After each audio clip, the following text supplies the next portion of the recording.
Olá! Nessa nossa aula inaugural deste curso de extensão em cefaleia para o ginecologista, nós vamos falar sobre a relação da enxaqueca e da cefaleia e a ginecologia. Para quem não me conhece, eu sou Eliana Melhado, neurologista especialista em cefaleia. Eu fiz meu doutorado em ciências médicas na área de neurologia pela Unicamp. Sou coordenadora do Comitê de Cefaleia da Mulher na Sociedade Brasileira de Cefaleia e também sou professora universitária no Centro Universitário Padre Albino. Para iniciar essa aula, nós precisamos saber que até 40% das mulheres em idade fértil apresenta enxaqueca na idade reprodutiva, dos 20 aos 40 anos, ou seja, é uma prevalência muito alta pensando somente em enxaqueca, sendo que cefaleia predomina na população aí em torno de 90%, só enxaqueca 40%, então essas mulheres nessa idade fértil devem ter aí até mais do que 40% de cefaleia.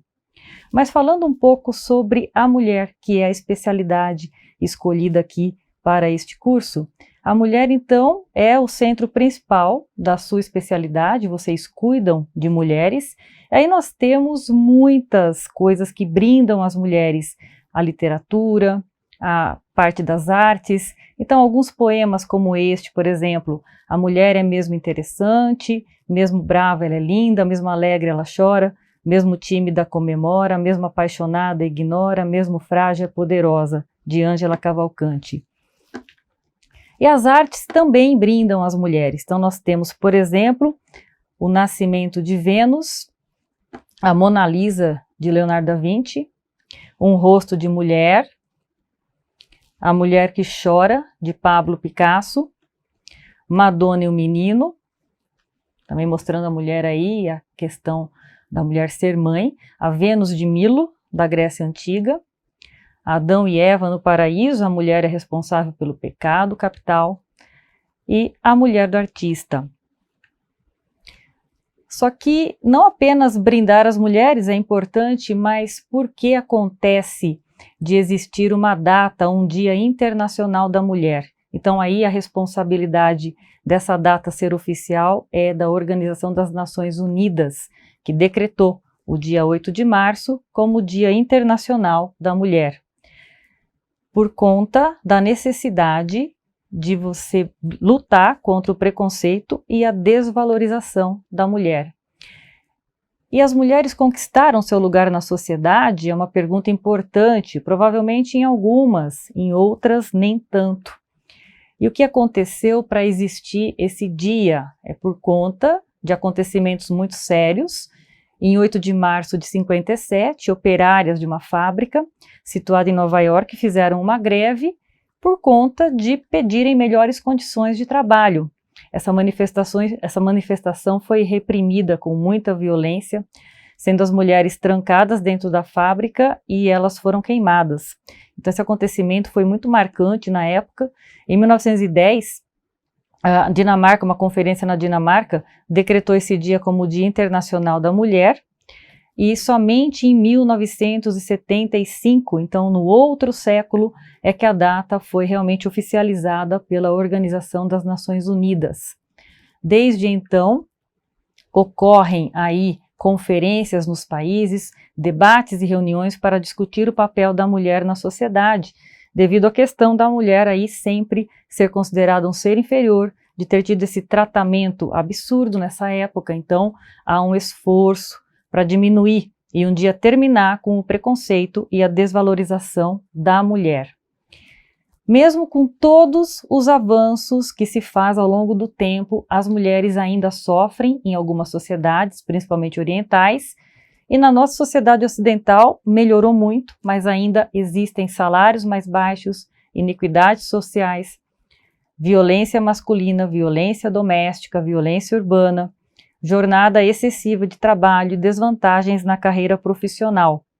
Então nós falamos que muito foi conquistado, mas que ainda há muito para ser feito nessa história.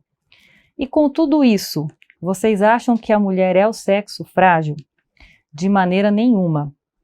A mulher, inclusive, vive mais do que o homem em torno de 5 a 7 anos, não importa o país que você viva.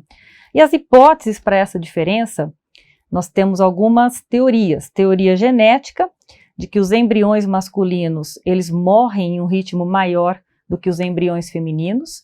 As mulheres têm o cromossoma XX, e com isso o cromossoma X parece que tem mais genes de longevidade.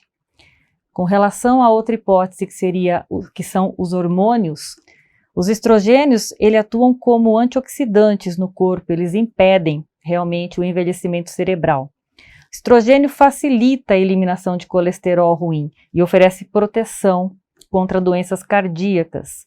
E a taxa de mortalidade dos homens aumenta no final da adolescência, quando se eleva então os níveis de testosterona. Com relação à teoria ambiental e comportamental, há um incentivo cultural para o homem se manifestar de forma mais violenta e por isso mesmo eles morrem mais. As mulheres, elas entre 16 e 60 anos, elas vão ao médico com mais frequência, então elas cuidam mais da saúde. Em locais com conflitos armados, a esperança de vida diminui nos homens, porque eles acabam realmente morrendo por conta de guerras.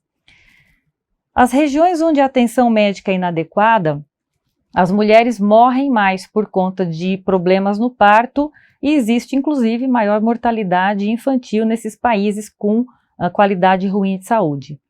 Fatores como fumar e beber e se alimentar incorretamente também levam os homens a maior mortalidade. Na Rússia, os homens têm uma expectativa de vida 13 anos menor, é muito alta essa diferença, por conta também do nível de consumo de álcool nesse país.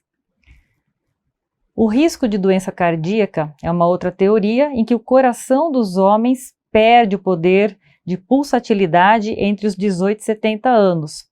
Com a idade vai havendo uma arteriosclerose nas duas idades, porém a mulher vai sentir esses efeitos somente após a menopausa. E a questão de viver mais tempo também tem consequências, então por conta de viverem mais, elas acabam tendo mais doenças nos últimos anos de vida. Nas sociedades ocidentais, as mulheres acabam perdendo mais dias de trabalho, levam mais atestado e frequentam mais o hospital, porque elas estão ali nos últimos anos de vida, vivem mais e acabam tendo mais problemas de saúde. E essa diferença de expectativa de vida está se modificando ao longo do tempo, num futuro próximo. Aí, falando então que a mulher não é o sexo frágil, qual é a função da ginecologia e obstetrícia? Então, a ginecologia e obstetrícia tem muitas funções, porque atende mulheres. De um modo geral, ginecologista é o clínico geral da mulher. Ela vai pedir um conselho para o seu ginecologista. No entanto, nós sabemos da literatura e também do dia a dia que é uma especialidade eminentemente cirúrgica. Por que que vocês decidiram optar por essa carreira da ginecologia? Então aí, muitos tipos de médicos fazendo uma pesquisa, então são médicos e médicas de todas as gerações, decidiram cuidar de mulheres, geralmente essa decisão vem ao longo da faculdade. Vocês podem ser obstetras, ginecologistas ou ambos. Alguns casos vem uma super especialização, como medicina fetal, por exemplo. Em outros, atuam como geral, principalmente, às vezes, cidades do interior aí, dos estados em geral. Alguns seguem carreira acadêmica, mas não são todos que têm essa vocação. Outros permanecem em seus consultórios, em seus ambulatórios de especialidade. Os mais jovens consomem muita internet, com certeza. Os tradicionais preferem livros. No entanto, nessa jornada, nessa caminhada, há muitas adaptações, a jornada segue, e aí vem um alerta. Esse alerta ele pode ser de fórum íntimo ou pode ser um alerta externo. Uma pergunta, será que algo ficou para trás na minha carreira? E o que foi? Se ficou alguma coisa para trás, o que foi que ficou para trás? E a resposta aqui é que o que ficou para trás é a enxaqueca, é a cefaleia na mulher. E a grande pergunta que eu faço para vocês, você pergunta sobre cefaleia, sobre enxaqueca para suas pacientes?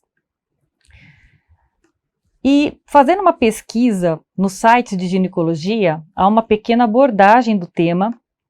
O livro-texto dedica pouco para falar sobre isso, os congressos e artigos científicos também, e nós vimos no início da aula, é uma das queixas mais prevalentes na mulher, e vocês cuidam de mulheres.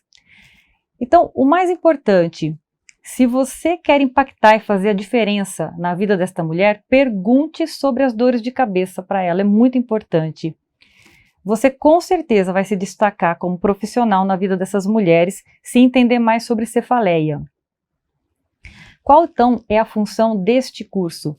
Sensibilizar os médicos, no caso aqui, vocês, ginecologistas, obstetras, sobre a complexidade do problema, para que ofereçam mais de si e do seu conhecimento adquirido.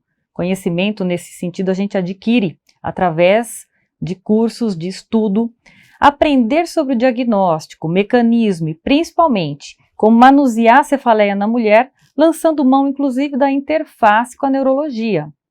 A finalidade maior é gerar um conhecimento para vocês, para aprenderem a aliviar mais ainda o sofrimento e melhorar a qualidade de vida das suas pacientes. Elas vão ficar muito gratas com essa sua preocupação, essa sua sensibilidade. Aqui mostrando então que os sites abordam pouco o tema de cefaleia. Então esse é o Colégio Americano de Obstetrícia e Ginecologia, é o grande colégio que traça as diretrizes, inclusive sobre contracepção e cefaleia. Fazendo pesquisa sobre enxaqueca com aura, ele mostra apenas 15 artigos. São poucos artigos para o grande problema que nós estamos falando aqui, a enxaqueca com aura. Sites nacionais e sociedades nacionais, como a Febrasgo, a Sobrac e a Sogesp, nós verificamos que existe uma matéria, inclusive essa matéria saiu na revista Fêmina, agora em final de 21, inclusive eu estou nessa matéria, migrânia e terapia hormonal, já numa campanha de aumentar a sensibilização dos ginecologistas a respeito do tema. Então há uma matéria aqui da Febrasgo na revista Fêmina, que é a revista dessa sociedade. No site da Sobrac, mais ou menos 15 dias atrás, não havia nenhuma na busca por migrânia, por enxaqueca, lembrando que enxaqueca também é chamada de migrânia, não há nenhum artigo, e no caso da Sogesp, nós encontramos 6 artigos falando de enxaqueca, então é um número bem pouco expressivo. E no caso, eu aproveito para falar a minha motivação para chegar até aqui. Eu comecei com a minha curiosidade científica sobre cefaleia na residência, eu fiz residência em Campinas, na Unicamp, e aí eu percebi que havia um universo diferente quando eu estava atendendo pacientes com cefaleia. Então eram problemas familiares, o paciente sofrendo e querendo parecer muito bem, então era um sofrimento calado, muito difícil, muita riqueza de história e eles sofrendo, os pacientes sofrendo calado. Aí havia várias opções de tratamento, inclusive na época bastante, mas não tantas assim. Hoje nós temos mais opções, nós temos os biológicos, e parecia arte baseada em ciência, porque o professor ele colocava todo aquele problema, ele explicava para nós a questão de efeito colateral, a questão de indicação, contraindicação, e a gente também colocando para o paciente a necessidade dele cuidar da sua vida, dos seus hábitos de vida, dele se comprometer com o paciente se comprometer com ele mesmo, com o seu tratamento, porque não há essa sensibilização por parte do paciente, ele tem que se comprometer com o seu tratamento também. Então eu me perguntava que mundo que era esse, muito encantador, para nós médicos, complexo em geral, para quem olha e não vê a dimensão parece simples e para quem sofre é aterrorizador. Aí eu entrava nesse universo, eu agradeci por ter tido esse insight e seguir a minha carreira na parte de cefaleia. Meu mestrado, meu doutorado foram com temas em cefaleia, eu também acabei escrevendo livros e e-books na época. Inclusive o Cefaleia na Mulher foi realmente o ponto alto assim da minha carreira, que eu tentei colocar toda a problemática da dor de cabeça na mulher, porque elas sofrem mais enxaqueca. Então, para concluir essa aula, como que nós podemos abordar essa mulher com cefaleia? lembrar que elas apresentam um aspecto comportamental positivo, elas procuram mais atendimento médico por cefaleia. Apesar do percentual de pacientes que procuram por causa da cefaleia ser baixo, isso é constatado na literatura, quando procura, as mulheres procuram mais. E aí nós precisamos, inclusive, da nossa parte, fazer campanhas para que elas procurem rapidamente. Quando houver 4 ou mais dores de cabeça por mês, precisa procurar atendimento médico. E por que é tão importante esse nosso momento aqui? A mulher, além de ter muito mais enxaqueca do que os homens, ela também cronifica mais. Ela é um fator de risco não modificável para cronificar a enxaqueca. Então, antes que ela apresente uma frequência muito alta de dor, ela precisa de tratamento, ela precisa sofrer risco de tratamento. Por isso nós estamos aqui. O primeiro médico que pode perguntar sobre dor de cabeça é o ginecologista. E nós precisamos, então, como profissionais, tratar essa dor profilaticamente. Eu agradeço a audiência.